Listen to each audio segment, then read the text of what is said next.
What are your thoughts on the whole LinkedIn video fad thing going on right now? You're asking me a tough question, man. I Because am. what I think about LinkedIn video as a feature and what I think of LinkedIn video content are two different things. In terms of LinkedIn video content, like the production value and all of it, I just feel like it's TikTok 2.0 and LinkedIn genuinely doesn't need it. But as far as the feature is concerned, I feel like there's better ways of rolling it out for sure.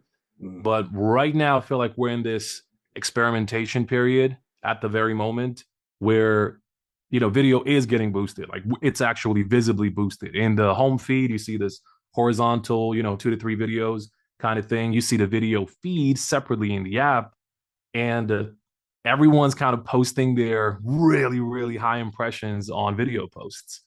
I feel like we are currently in the midst of something new, but long term, honestly, no need to worry. Like if anyone's kind of worried that, oh, this means that text only posts are dead or image posts are dead or something else is gone, not necessarily true.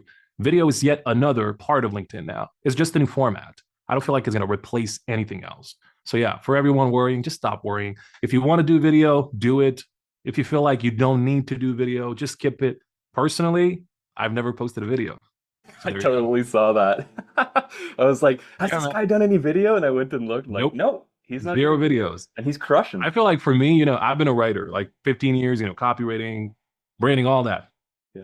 I don't necessarily need video to sell, although I love being on video. I do a whole lot of podcasts. Mm. I do a whole lot of filming. Heck, I got a whole studio at home right here. But as far as me producing the content, just so I could generate revenue for my business through LinkedIn, it's not necessary. And I feel like that's where a lot of people kind of fall into the trap, where it's like, oh, nothing else is getting reached. That's not true, Mm. right?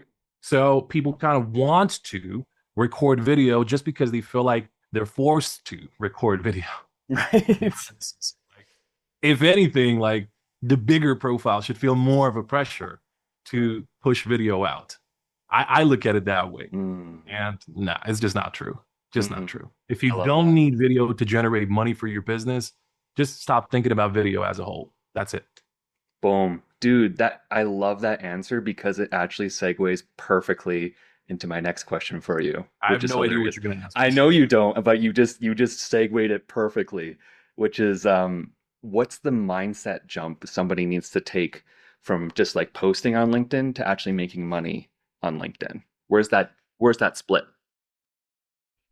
I feel like there is a clear split between posting content on LinkedIn and making money through that content. And the one quote I always give when it comes to this conversation is if you sell all the time, you won't sell all the time. The thing I actually, the way I kind of flip it on its head is you don't necessarily need to be selling in your content to sell with your content. So there's levels to this, right? I feel like it's a natural thing for us as creators to be like, oh, I just want to educate. Great. But when that educational content then starts to bring in leads and starts to bring in actual clients and business, you feel like you're ready for the next stage. Now, what is that next stage?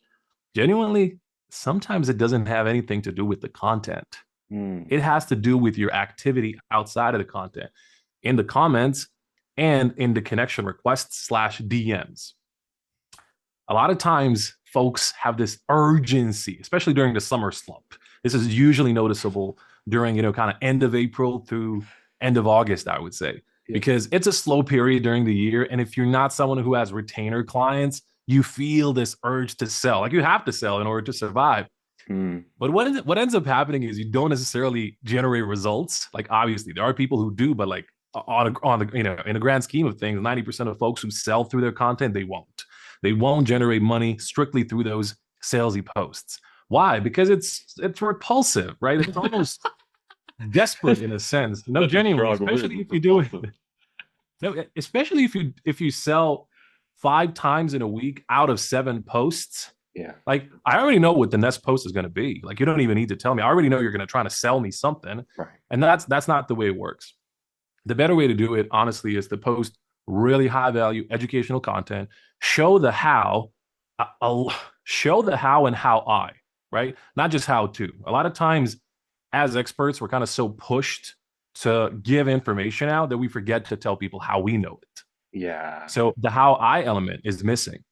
We just want to educate, educate, educate because we know it. But what may be obvious to me as an expert with 15 plus years of experience may not be as obvious to someone else reading that post, with fewer years of experience.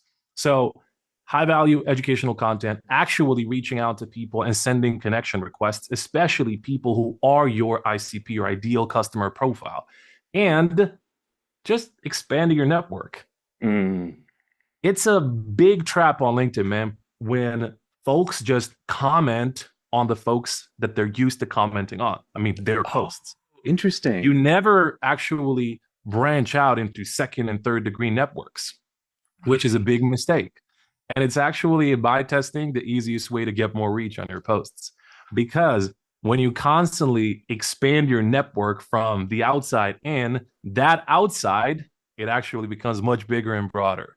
But if you're constantly within the center and you're always commenting on the same people, you can grow bigger. So commenting on second and third degree network connections and actually creating connections with those people is going to put you in front of a whole lot more ICPs, there for leads, there for clients. So there's your free tip of the day. Holy smokes, dude. That I was literally getting like shivers the whole time you were saying that. That's I what was we like, do, man. whoa, oh, this is fire. Oh. Okay, awesome. Third question, and I'm curious because you've already sort of walked through a lot of the mistakes that people make, as in selling too much on post, as in commenting too much with people they know only. Um, is there, can you pinpoint like the biggest mistake people make while on LinkedIn, or have you already gone through that? The easiest answer in the book, the biggest mistake people make on LinkedIn. Easy answer: posting and ghosting. If you're gonna publish a post and not be there when people are actually jumping in, reading, spending their valuable time to leave comments under your post and you Mm, never respond to them, and then you have the courage to complain about low reach or mm, lower engagement and this and that, it's you who's at fault, my friend. mm. Posting and ghosting is probably one of the worst things you can do as a content creator on any platform, let alone LinkedIn. That's very, very, connection driven, conversation driven. And funnily enough, one of the easiest mistakes to make in this process is scheduling your content. See, why? Mm. Why do you even need to schedule your content in the first place? This has nothing to do with the algorithm, by the way. Like, why do we as humans, as professionals, feel the need to schedule our content in advance? Because there is a chance we might not be there when it's time to go live. My question then is, if you're not there when the content goes live, why publish in the first place? Right. So, scheduling to me is a feature that should never exist in the first place on any platform, on any third party tool. I don't care what it is. If you're not there to engage with your audience once you post, why post in the first place? Biggest mistake you can make: people being there for you and you not reciprocating and being there for them. 100% the biggest blunder, costly mistake you can make. Yeah, for Dude, sure. absolutely. It's crazy. When we first started this whole building in public thing that we're doing, at first the goal was like we want to build 1,000 followers a month, and that was sort of this vanity thing. And then I quickly realized, I think it was in the second week, it was like this is not what this is about at all. This isn't about getting followers. This is genuinely about like making friends and making connections. And a lot of people give that lip service, but to actually do that, like genuinely, like respond to comments, genuinely love up people's posts, genuinely make connections like this, have video calls, Yeah, whatever it I is, agree, right? man. I agree 100%.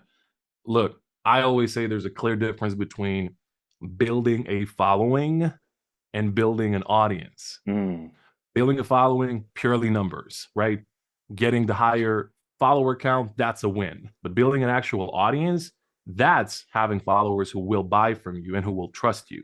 mm, One almost never sells, one sells all the time, regardless of the numbers. You can probably outsell at 10,000 followers versus someone with 500,000 followers if you're actually building a proper audience. So there's a huge difference between building just a following versus building an audience, let alone something deeper called a community. So Mm, community is like the ultimate, thing you can do on LinkedIn, but it takes time, man. And it takes loads of effort and loads of showing up for people, not just in your own content under your own posts, but so much showing up that you need to do in the main feed for other people yeah. when it's not even invited or expected. So yeah, Yeah. I would say following, vanity and just chasing the numbers, then audience, which is in regards to business, but the deepest connection is community for sure. Yeah, man. I'm still working on that one, dude, but that's super inspiring to hear you say that. Holy smokes. Okay, last final joke question because I know you gotta go. Um, I read somewhere you used to be a rapper. Yeah? Is this true? Okay, Yeah, this cool. is very true. So if you were to build a rapper brand on LinkedIn, how would you do it? Oh, goodness gracious, I have no clue, man. I may just come out of retirement. There you go, man. That you're giving me ideas now. When I'm finally ready to retire from my LinkedIn coaching business and running my paid community, I may just get back into music and just bust some rhymes every single day on LinkedIn. You'll see it on Spotify or somewhere. There you go. I could see it popping off, man. Just Yeah, do some feature posts with like, all your homies on LinkedIn, just like pure biz, B2B just raps. diss everybody. All right, man. That's all I got. I'll stop the recording here.